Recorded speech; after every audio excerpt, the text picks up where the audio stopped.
What did you make of last night's Game 7 win for the Nats? Congratulations to the Nationals, a team that famously started 19-31 over their first 50, and over the last 112, 3 teams were tied for the best record in baseball. The Astros, who a lot of people picked to go to the World Series, the Dodgers, who a lot of people picked to play them in the World Series, and the Washington Nationals. One of the best teams in baseball of the final 2/3 of the season. They get there and then get it done.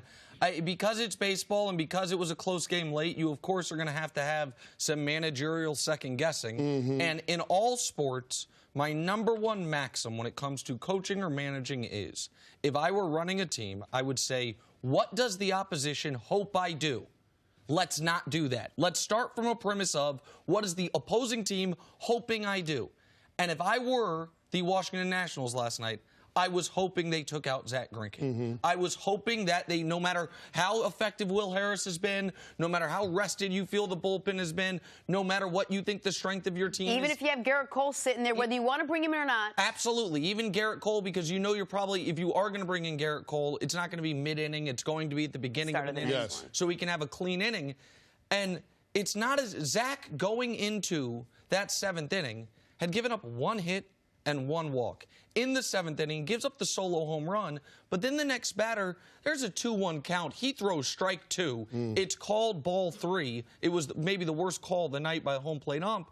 And Canty, then I think that Zach gives in, doesn't want to give him an easy pitch, so he walks him, and you pull him from the game. I'm not saying that the Nationals couldn't have won otherwise. I'm saying pulling Zach Greinke there was a relief to the Nationals dugout and the Nationals clubhouse, and they immediately responded by taking a lead they would not relinquish. Yeah, I'm right there with you. Up until that point, Zach Greinke was lights out. I mean, he had only allowed 2 base runners before he got into that 7th inning. And oh, by the way, in 6 1/3, he only used 80 pitches, so he was incredibly efficient. So, I mean, when you look at this Houston Astros team, they're built by starting pitching in their lineup being able to manufacture offense a lot of different ways, whether it's home runs or whether it's just putting the barrel of the bat on the ball in hard contact and putting runners on base. But the fact is, they weren't able to come up with a big hit last night, but Zach Greinke was keeping the game close and giving them more opportunities to. But once you go to that Astros bullpen, it gets dicey. I mean, they showed up in the Yankee series in the CS, and they were lights out.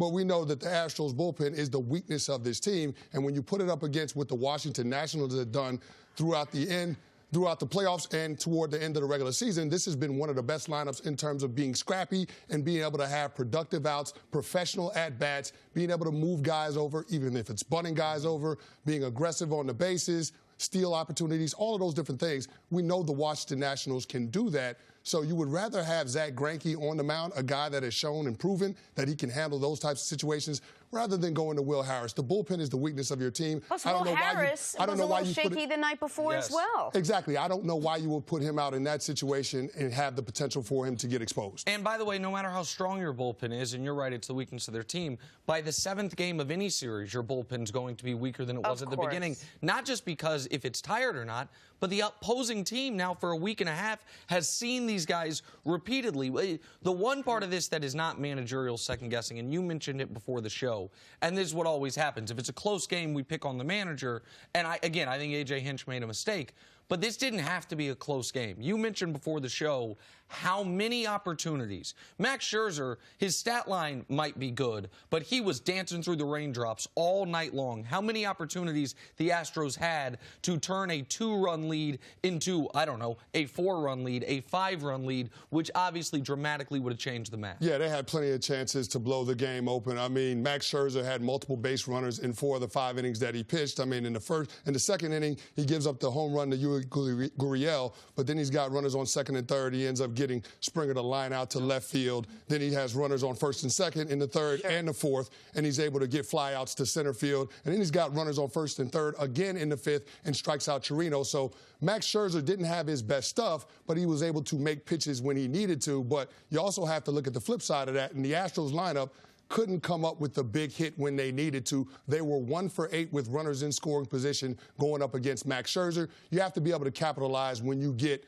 Max Scherzer on the ropes like that, and they didn't do it. And you said it, Nick. Everyone thought the Astros were going to be here. No one thought, really, the Nationals were going to be here. 5 elimination games in the postseason, 5 wins for a team that was 19-31 back in May. When Max Scherzer was on the trade block back in May, we were talking about where he was going to go. For what they were able to put together from May forward, I mean, they were so sort of neck and neck with the Astros the whole way. There was a graphic that went up on the game last night, how many runs they both scored, how many wins they both had. I mean, what can you say about what this team was able to put together without Bryce Harper, with all the negativity, and with the way they started the season? Well, there's something to be said for momentum in sports, whether you're talking about baseball, football, or basketball. The team that's playing the best at the end of the regular season gives themselves a distinct advantage once you get into the postseason, and you saw the Nationals were able to ride that wave. I mean, they're 3-0 in elimination games during this postseason. First team in baseball to have ever done that. They were down late in that wild card game against the Brewers, found a way to win. They were down in that Dodgers series, found a way to win. And then, of course, they sweep the CS, and they're waiting for the winner of the Astros-Yankees. But the fact that this team had been playing so well once we got to the postseason, I think there's something to be said for that. They caught that proverbial lightning in a bottle, and they rode that all the way to a championship. And my hometown Kansas City Royals were a big part of the revolution of, hey, how much does starting pitching actually matter? Build these brilliant bullpens, try to basically reverse engineer a win from the ninth inning forward. The Washington Nationals, they needed not 11, they needed 12 wins to win a World Series this year because they played in that wild card game. They got 10 Steven Strasburg and Max Scherzer starts. They were 10-0 in those 10 starts. They were 2-5 in the other 7 games they played. They might have gotten here because the team as a whole was playing great over the final 2/3 of the season. Once they got to the postseason, they had a future first ballot Hall of Famer in Scherzer take care of business, and a guy who now is on, we'll see how his career moves forward, but Strasburg, #1 overall pick, a guy there was controversy surrounding him about shutting him down years ago before the postseason, a guy with all this potential. This was one of the greatest playoff runs any pitcher has ever had. He wins World Series MVP. He has the 3rd lowest World Series ERA ever, and he is the first pitcher to ever be 5-0 in one postseason. 10 wins from 10 starts out of Scherzer and Strasburg. That's why the Nationals are World Series champions. And to your point, Steven Strasburg, the first #1 overall pick to win World Series MVP. Oh. Yeah, so I didn't know that. Exactly. And then on the flip side, you talk about how important pitching is. You saw what Verlander was not able to give you for the Astros. And I wonder where Garrett Cole's going to go. And Garrett Cole as well. Yep.